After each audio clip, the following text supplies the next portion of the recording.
Summary of 12 Rules for Life by Jordan B. Peterson. Introduction. Wouldn't it be great if someone handed us a guide which explained very clearly what the rules of life were? Wouldn't that save us so much time and guesswork in trying to figure them out? Well, Jordan B. Peterson believes that a simple handbook of rules for life exists, at least now that he's written it. And there are only 12 of them. This summary will take you through Peterson's rules for living your best life and teach you some unexpected facts along the way.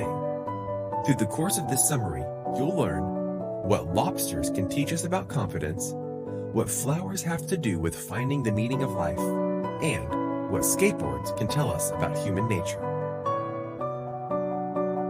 Chapter 1. Get to the top of the pecking order. You've heard of the phrase, the pecking order, right?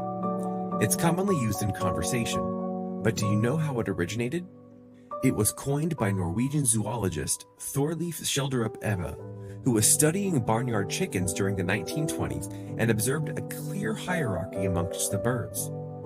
When it was feeding time, he noticed that the strongest, healthiest chickens ate first and forced the sicker, timid ones to wait until there were only scraps left. This, of course, ensured that the strong chickens retained their advantage, while their counterparts only grew weaker. The same is true with other species of animals as well. Lobsters, for example, exhibit similar behaviors whether they've been raised in captivity or in the wild, proving that their sense of the pecking order is innate rather than a learned behavior. In fact, scientists have observed that lobsters instigate aggressive fights to compete for the best shelter spots, and that this actually changes their biology. For example, winners possess a stronger ratio of serotonin octopamine, while the ratio is reduced for lobsters who commonly lose. This means that the hormone advantage caused winning lobsters to stay stronger and healthier in addition to exhibiting a more confident posture. By contrast, their counterparts became more timid and curled up out of fear. And as you've probably observed, this behavior is frequently mimicked by humans as well. People who frequently win at life become emboldened by their winning streak, and this causes them to pursue new challenges with confidence. In fact, that confidence is often what enables them to generate further success. Likewise, those who are in the grip of depression or feel that life is never in their favor are more risk-averse and tend to approach each situation as though they already know they will fail. This in turn becomes a self-fulfilling prophecy that reinforces their bleak worldview. So, if you're trying to get ahead in life or break a toxic cycle, the best advice we can give you is, think like a lobster. Strike that confident pose to tell people you're a winner and keep faking it until you make it.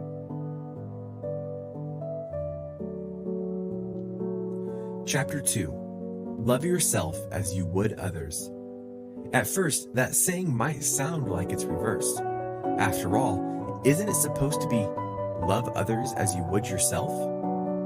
But while that's definitely the common expression, it's reversed for our purposes because often we're better at caring for others than we are for ourselves.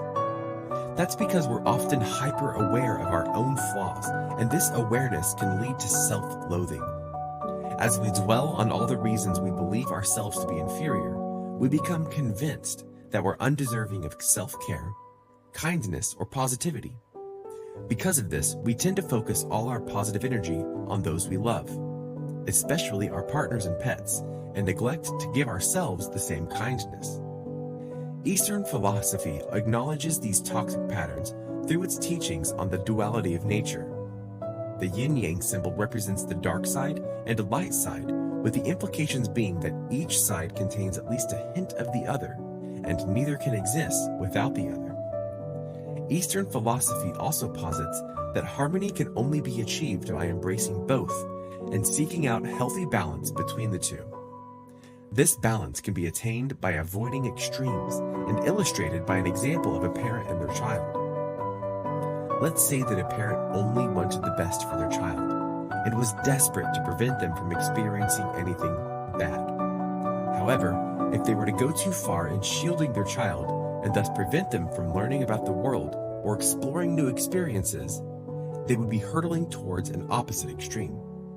Rather than being protected from negative influences, their child would simply feel stifled and might rebel in more extreme ways to regain a sense of freedom. Neither of these extremes are healthy. So as you seek balance in your own life, remember to not go too far towards the dark side or to go overboard in an attempt at perfection. It's impossible to be perfect, and chaos is unavoidable. So don't waste your time and energy fighting the inevitable. But it's also important that you don't focus only on the things that make you happy. While that might be more fun to pursue only the things that give you warm, fuzzy feelings inside, it also won't cultivate personal growth. So, focus instead on what's best for you in the same way a loving parent would do what's best for their child. A child might not want to eat their vegetables or go to bed on time, but their parent ensures they do because it's healthy for them. So, in your adult life, identify your life's purpose and direction, and then make healthy decisions that will help you attain that goal. Chapter 3. Choose your friends wisely. Have you ever noticed that the things your friends say slip into your own vocabulary before you even notice it? It's no surprise because the more time you spend around people, the more they rub off on you. And while picking up your friends' speech patterns might be harmless, it might be time to get concerned if you notice your friends' toxic habits and traits are influencing you as well. Because we often choose our friends through superficial criteria, like common interests or a shared sense of humor, we don't always pause to consider exactly what sort of person our best buddy is. Nor do we always reflect on the impact toxic habits can have on our own personal development. But negative people and bad life decisions have a scary ability to drag successful people down, and unfortunately, that effect can occur just as easily in the professional sphere as in your life. For example, many managers and professionals think that putting an underachiever on a group project with high performers will build that person up and encourage them to emulate their counterparts' best practices. However, studies have shown that the opposite effect is actually more likely, and the successful teammates will be brought down by the negative influence. And that's why it's so vital that we surround ourselves with positive people who actively cultivate good habits in their lives. So, remember that exercising discernment isn't the same thing as being snobby or judgmental. Rather than dismissing prospective friends because of petty factors like their sense of style or socioeconomic differences, you are actively seeking people who will help you effect positive change. And the beauty of such a partnership is that it's mutually beneficial. A good friend won't allow you to wallow in self-pity or engage in negative self-talk, and they'll call you out when they see you developing toxic behaviors. And in turn, you'll do the same for them. Because you're both seeking to improve yourselves in the world around you, your friendship will literally help you both become your most amazing selves. So, choose your friends wisely. Chapter 4. Beat your own personal best. How often do you catch yourself comparing your success in relation to that of others?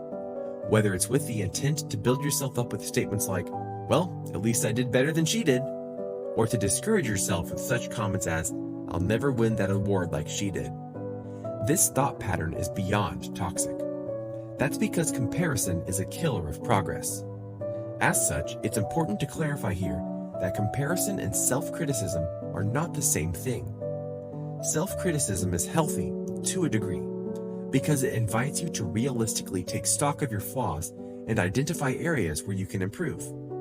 This is what motivates us to work towards a brighter, more successful future. But self-criticism takes an ugly turn when it's distorted by the lens of comparison. Because instead of asking ourselves what we can do to improve upon our own personal best, comparison causes us to measure ourselves by the standards of others. This worldview eliminates the moments of incremental growth that shape our journeys along the way, replacing our progress with a black and white filter of either success or failure. And if we find that we don't measure up to others, we determine that we failed. But nothing could be further from the truth. Because if we were to take a step back and look at the big picture, we would be able to clearly see every part of ourselves and acknowledge the small, personal milestones that define our growth as individuals. Sure, maybe your coworker got that promotion instead of you, but maybe instead of prioritizing your career, you were developing your relationship with your family because that's what was right for you. So, Stop comparing yourself to others and instead judge yourself against your own prior accomplishments. Are you better today than you were yesterday? Do you want to be better tomorrow than you were today? If the answer is yes, and it should be, then this is the secret to keeping yourself on the right track. Because when you compare your present to your past, you'll recognize that you're growing in the ways that are right for you at the speed that suits you best. You'll be able to acknowledge those small moments of growth that are critical in the development of your best self, and you'll be able to appreciate the unique facets of your life that make your progress specific to you. So, evaluate your personal progress only by the standards that are applicable to you. And as you take stock of your development, think of yourself as a home inspector. Just like a home inspector, you'll analyze everything from bottom to top, determining whether a problem is a cosmetic fix or a structural flaw. Make a list of everything you find that needs to be improved, and then attack it, renovating yourself the same way you would a house. The best part is that when you are so focused on becoming the person you need to be, you won't have the time to think about comparing yourself to others. Chapter 5. Raise a kind and responsible child. The right way to raise our children is one of life's biggest quandaries, and it torments a lot of parents as they struggle to get it right. Because our children come into the world as blank slates, we're often paralyzed by the question of what to write on the people who will impact future generations. Neubauer suggests that the starting point for answering this question is to acknowledge innate human aggression. We all know how nasty kids can be to each other. Pretty much everyone has a bullying story from at least one person in their childhood. So what if our primary concern was simply raising kind kids? Neubauer asserts that cultivating kindness requires more than being a friend to your child. In fact, successful parenting demands taking the risk that there may be times when your child doesn't like you. Although that might sting a little, take a moment to consider how this style of parenting would play out. After all, if you're focused on being your child's best friend forever, you're not focused on enforcing rules. Rather, your job is to ensure that they're only ever happy and having fun. And that's not going to help your child become a well-adjusted and likable adult. So while it may not be fun to set boundaries and enforce them, it might help to remember that you're doing your child a great service by teaching them life lessons early on. After all, isn't it better for them to learn responsibility from a loving parent than from a society that will teach them in a far less gentle way? So, if you're eager to help your child become the best they can be, here are Neubauer's top tips for successful parenting. The first step is to avoid limiting the rules. While rules are absolutely necessary, if you have too many, your child will become frustrated and feel as though they're surrounded by obstacles. So instead of controlling their lives down to the minutiae with rules like, your socks always have to match, or you must always be in bed by this time, focus on practical, real-world rules like showing respect, being kind, and never using violence unless in self-defense. Remember that these rules will help shape your child's core values. And honestly, would you rather have a child who's loving and respectful or a little monster whose socks always match? The next rule is to always use the least amount of force necessary. So, make sure you set clear rules with equally clear consequences and take care to make the punishment fit the crime. Knowing which punishments will be most effective for helping your child learn the consequences of their actions also requires an in-depth knowledge of your child. So get to know the unique person they are and understand when only a verbal correction is necessary and when to take away video games for a week. The third tip is to stand as a united front. If you are a two-parent household, make sure you let your child know that they can't pit you two against each other to get their own way. Likewise, be sure to support your partner even when they make mistakes. Lovingly acknowledging mistakes and working on them together is the key to growth and a happy home. Chapter 6. Life isn't fair. Why do bad things happen to good people? Is one of life's age-old, anguished mysteries. And to this day, we still haven't solved it. Often, that's because it's easier to blame injustice on others, whether that's on a global or personal scale. However, that's not the right response to the world's suffering and neither is our temptation to give in to despair. Although both of these reactions are tempting, eschewing extreme responses is crucial to curating a healthy lifestyle. The acclaimed Russian author Leo Tolstoy didn't see it that way, however.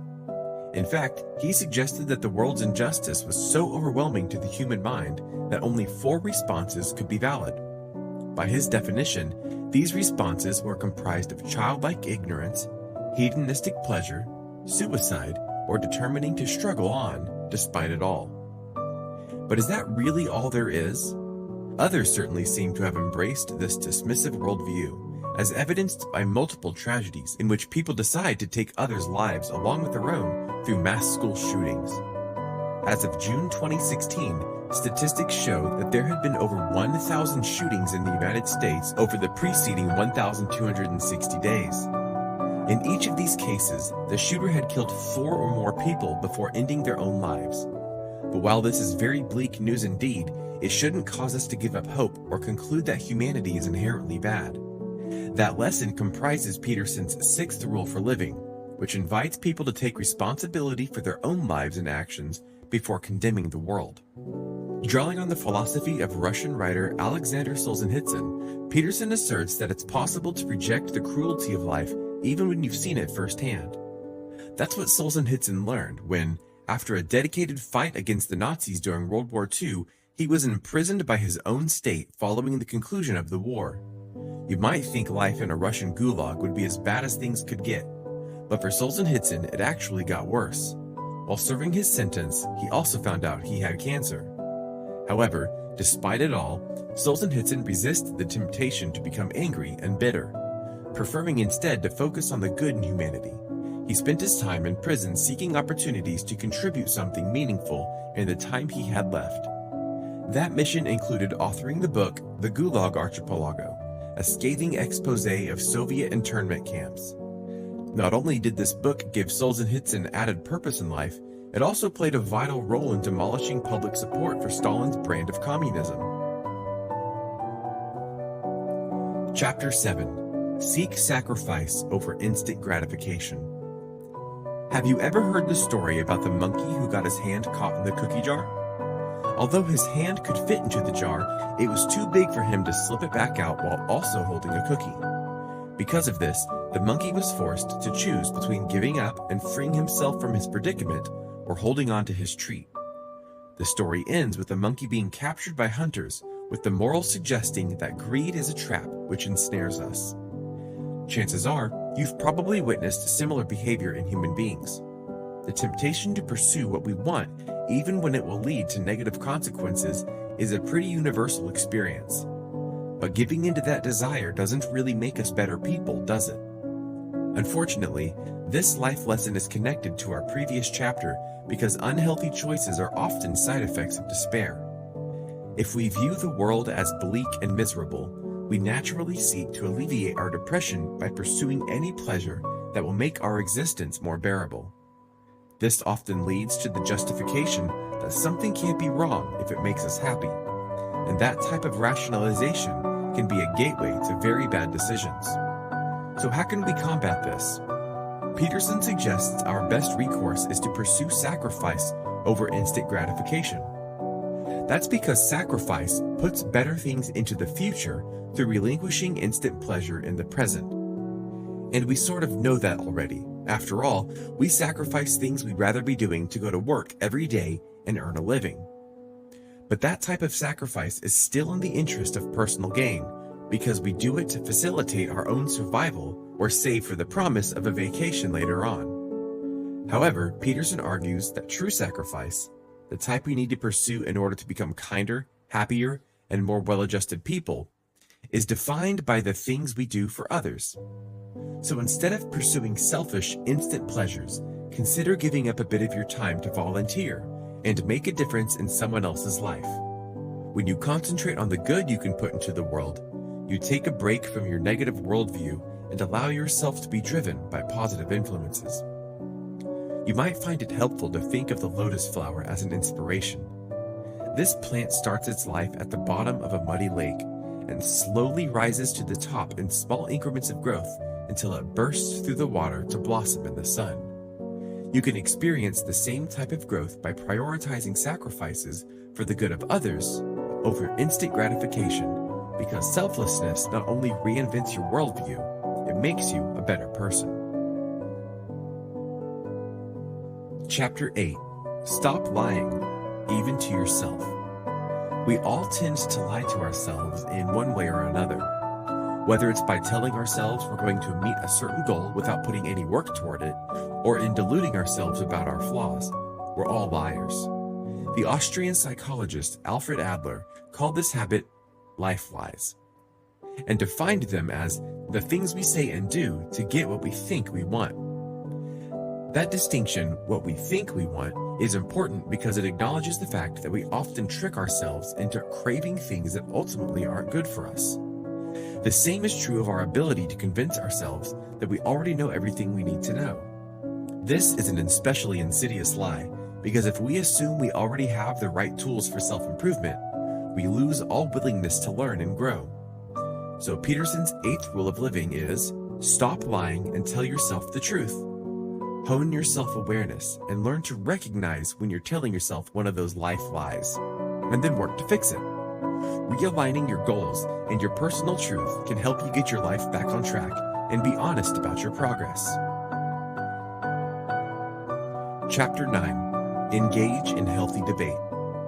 If you spend any time on social media at all, you know it can often be a hotbed of conflict and scathing criticism. People often take offense far too quickly and lash out by spewing hateful things at random strangers on the internet. This behavior has, regrettably, come to characterize the state of conversation in our society and is an utter perversion of what healthy debate used to mean. Reclaiming your ability to engage in genuine conversation requires returning to the truths of ancient Greek philosophers who understood that respectfully challenging someone's idea is not the same as attacking that person. Following this method taps into Peterson's 9th life lesson, which is to listen to what others have to say and assume that you have something to learn from them. Instead of treating your conversation as a competition, looking for opportunities to prove that you're right and the other person is wrong, or looking for reasons to take offense, simply focus on listening. You might disagree with someone else, and that's okay. Even in those cases, you should still approach all conversations by following the simple method of listening and then summarizing to recap what you have heard out loud. Rephrasing what you understood in your own words is a great way to communicate with the other person and ensure that you heard them correctly. It also shows that you care to truly hear and take in what they're saying. Chapter 10. Confront complexity with clarity. It's no secret that life can be confusing and our relationships with others can sometimes be even more complicated. However, we can alleviate part of that confusion by acknowledging that sometimes the reason we fail to understand things is because we only pay attention to the details that interest or make sense to us. And while that's a natural human inclination, after all, we're not physically capable of thinking of everything all the time, our inability to see the big picture can often make the world feel extra chaotic. That's why we need Rule 10. Use precise language. Confronting the world's complexities with the clarity of precise language is invaluable because it helps us to break down complex concepts into simple, bite-sized nuggets of information that we can understand. By simplifying the situation through precise terminology, we can establish order in our lives. Whether the issue lies in our car breaking down or our bodies getting sick, by specifically articulating symptoms, we can start to take back control. The same is true of conflict in relationships. If your feelings are hurt or you're seeking to tackle an issue of your partner's, precise language can help you articulate the problem in a simple, honest manner. Chapter 11. Avoid suppressing human nature. As today's society attempts to correct a culture of injustice, it can be difficult to know where the lines are. Our effort to combat the ills of toxic masculinity sometimes leads people to stigmatize men and masculinity altogether. And that shouldn't be the answer. While it is extremely true that men have behaved deplorably for centuries and used their power to manipulate, stigmatize, and discriminate against women, people of color, and many other groups of people, we shouldn't unfairly direct our sense of outrage at all men. This worldview leads to destroying rather than fixing a problem or creating a solution, and that shouldn't be the aim of social justice. Instead, we should concentrate on blending our differences to achieve a harmonious future. Because many men, just like women, are aggressive and dominant by nature, and those traits don't have to be a bad thing when they are channeled in the right direction. With encouragement and guidance on how to avoid becoming part of the problem, men can channel those personality traits into accomplishing amazing things that contribute to the greater good of society. And to illustrate this point, Peterson considers the example of skateboarders. He once noticed that on the grounds of the University's Toronto campus, some young skateboarders were demonstrating amazing feats of agility and balance. However, because social norms often categorized skateboarding as undesirable or deviant, the city officials decided to ban skateboarding on their campus. This policy failed to consider the teens' dedication, prowess, and willingness to embrace physical risk, and instead criminalized their behavior. Peterson argued that this was a mistake and suggested that the same is true of any instance where we vilify a certain group of people. Instead of holistically stigmatizing one group, as illustrated by such statements as, "all men are trash," we should be willing to embrace new perspectives and talents that are different from our own. Ultimately, that is the worldview which should drive our society, because it invites us to make rules that protect us without suppressing the good qualities that different people can bring to the table. That's why life lesson number 11 is, don't bother young skateboarders. So whether it's skateboarding or men being persistent and aggressive, we shouldn't criminalize behavior unless it's actively hurting someone else, because then it really is a part of the problem. Chapter 12. Celebrate the little things. We've already touched on the fact that life is often full of sorrow, but it's important to remember that life is also full of joy. The key difference is that where sadness often threatens to overwhelm us by smacking us in the face, we have to look a little harder to find joy. Peterson knows this firsthand because his daughter has battled severe arthritis since she was 6 years old. This degenerative disease has filled her childhood with extreme pain, frequent injections, and multiple invasive surgeries to replace her entire joints. If you're reading this and feeling that life is unfair, you're right. There's nothing fair about an innocent child suffering so much pain. But Peterson asserts the darkness of these moments should only strengthen our motivation to seek out the good in life. That's why rule number 12 is, make the best out of even the smallest joys that life has to offer. In his own experience, Peterson has discovered that relentless positivity is the only way to sustain yourself through even the darkest of times. Because although he is deeply affected by his daughter's suffering, he's grateful that after years of pain, she finally found a physiotherapist who was able to help her achieve greater mobility and develop a life with a lot more normalcy and a lot less pain. Although he knows she's not fully out of the woods yet, and that more complications may arise down the road, he's grateful for the small mercies in her life and seeks to keep them both positive. To that end, he advises readers to always avoid getting bogged down by sadness and keep an eye out for even the littlest things that can make you happy. Like petting a random fluffy cat you meet on a walk. Final summary. Life can be confusing, and much of our time on Earth is wasted in the pursuit of figuring out what we should be doing and how we can make the right decisions. However, Jordan Peterson hopes that we can learn from the questions and mistakes of the past and live our lives through 12 simple rules that can cut out the guesswork and make us happier. This has been a summary of 12 Rules for Life by Jordan B. Peterson, written by Alyssa Burnett and Quick Read, narrated by Alex Smith. The end.